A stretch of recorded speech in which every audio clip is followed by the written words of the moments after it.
আসসালামু আলাইকুম সুপ্রিয় দর্শক, শুভেচ্ছা জানবেন।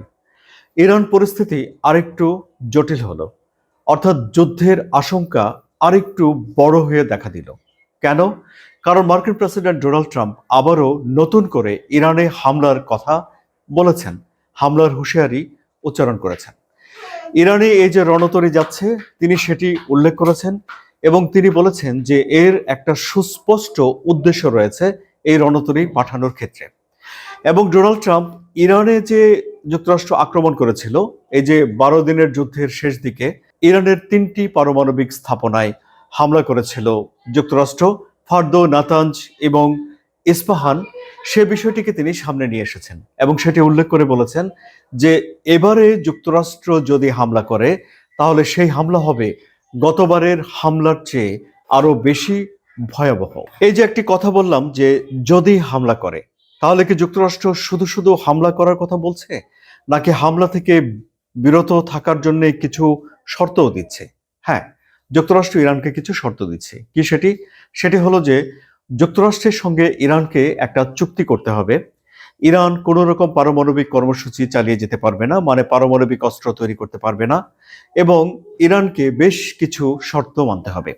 এবারে যুক্তরাষ্ট্র বলছে যে একটি ন্যায্য এবং একটি সমতা ভিত্তিক চুক্তি ইরানের সঙ্গে যুক্তরাষ্ট্র করতে চায়, এবং এই চুক্তি যদি ইরান না করে তাহলে এই যে রণতরী পাঠিয়েছে যুক্তরাষ্ট্র এবং এই যুদ্ধের হুমকি ডোনাল্ড ট্রাম্প আবারও মনে করে দিলেন। এর আগে ডোনাল্ড ট্রাম্প বলেছিলেন যে ইরান ডোনাল্ড ট্রাম্পের সঙ্গে চুক্তি করার জন্য, অর্থাৎ একটা সমঝোতায় পৌঁছানোর জন্য আলাপ আলোচনা করছে বা যোগাযোগ করছে, এই কথাটি ডোনাল্ড ট্রাম্প বলেছিলেন।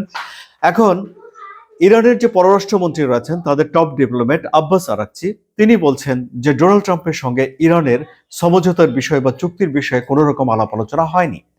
ইরান স্পষ্ট করে জানিয়ে দিচ্ছে যে যদি হুমকি বহাল রাখে যুক্তরাষ্ট্র, তাহলে সেই হুমকি বহাল রেখে কোনো রকম চুক্তিতে বা চুক্তি করার জন্য কোনো রকম আলোচনায় ইরান যেতে রাজি নয়। অর্থাৎ ইরান বলছে যে প্রথমে এই রণতরী সরাতে হবে, যুক্তরাষ্ট্রকে হুমকির পরিবেশ থেকে ফিরে আসতে হবে, হুমকি দেয়া বন্ধ করতে হবে, এবং তারপরেই কেবলমাত্র আলাপ আলোচনা হতে পারে। এখন যুক্তরাষ্ট্র কি সত্যি সত্যি যুদ্ধ শুরু করে দেবে? এটি একটি বড় ধরনের প্রশ্ন। এই প্রশ্নের নানা রকম ব্যাখ্যা রয়েছে। এই যে ডোনাল্ড ট্রাম্প যুদ্ধের একটা হুমকি দিয়েছেন বা হামলার একটা হুমকি দিয়েছেন, এই হামলার হুমকিটি দিয়েছেন তিনি ইরানের পররাষ্ট্রমন্ত্রী আব্বাস আরাকচির কথার পরপরই। অর্থাৎ আব্বাস আরাকচি স্পষ্ট করে জানিয়ে দিচ্ছেন যে যুক্তরাষ্ট্রের সঙ্গে কোনো রকম আলাপ আলোচনা ইরান চালিয়ে যাচ্ছে না। আপনারা জানেন যে ইরানের পারমাণবিক কর্মসূচি নিয়ে যুক্তরাষ্ট্রের সঙ্গে ইরানের 5 দফা আলোচনা হয়েছিল। 6ষ্ঠ দফা আলোচনার তারিখ পড়েছিল, তার আগে ইসরায়েল আক্রমণ করেছে। ওই আলোচনার সময় যুক্তরাষ্ট্রের পক্ষ থেকে ডোনাল্ড ট্রাম্পের মধ্যপ্রাচ্য বিষয়ক বিশেষ দূত স্টিভেন উইটকফ নেতৃত্ব দিয়েছিলেন, এবং স্টিভেন উইটকফের সঙ্গে আব্বাস আরাকচির একটা যোগাযোগ রয়েছে বলে বলা হতো। এবারে আব্বাস আরাকচি বলছেন কোনো রকম যোগাযোগ যুক্তরাষ্ট্রের সঙ্গে নেই। এখন এই হলো গিয়ে মধ্যপ্রাচ্যের পরিস্থিতি। এখন ইরান স্পষ্ট করে বলে দিয়েছে যে যদি ইরানে যুক্তরাষ্ট্র আক্রমণ করে তাহলে ইরান এমন একটা জবাব দেবে যা যুক্তরাষ্ট্রের জন্য অনুশোচনার হবে। যুক্তরাষ্ট্রের যে সেনাবাহিনী মোতায়েন রয়েছে মধ্যপ্রাচ্যে, তাদের যে ঘাঁটি রয়েছে, এবং ইসরায়েল, এসব বিষয়গুলোকে আক্রমণের লক্ষ্যবস্তু করবে ইরান, এটি তারা আগেই জানিয়ে দিয়েছে। এদিকে আমরা জানি যে মধ্যপ্রাচ্যের কয়েকটি দেশ, যেমন ধরুন আবুধাবি, যেমন ধরুন কাতার, যেমন ধরুন সৌদি আরব, এবং একটু দূরে তুরস্ক, তারা সবাই যুক্তরাষ্ট্রকে জানিয়ে দিয়েছে যে যুক্তরাষ্ট্র যদি ইরানে আক্রমণ করে তাহলে এই দেশগুলো তাদের ভূমি, জলপথ, আকাশ কোনো কিছু ব্যবহার করতে দেবে না।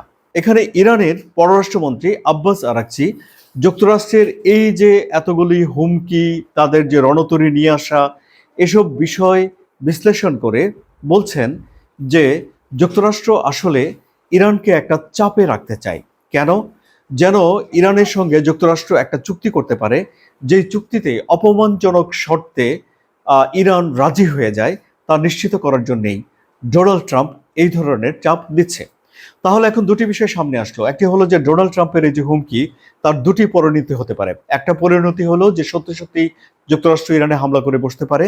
তা যদি হয় তাহলে সেটি একটা দীর্ঘমেয়াদী ভয়ঙ্কর একটা যুদ্ধের রূপ নেবে, মধ্যপ্রাচ্যে অশান্তি ছড়িয়ে পড়বে।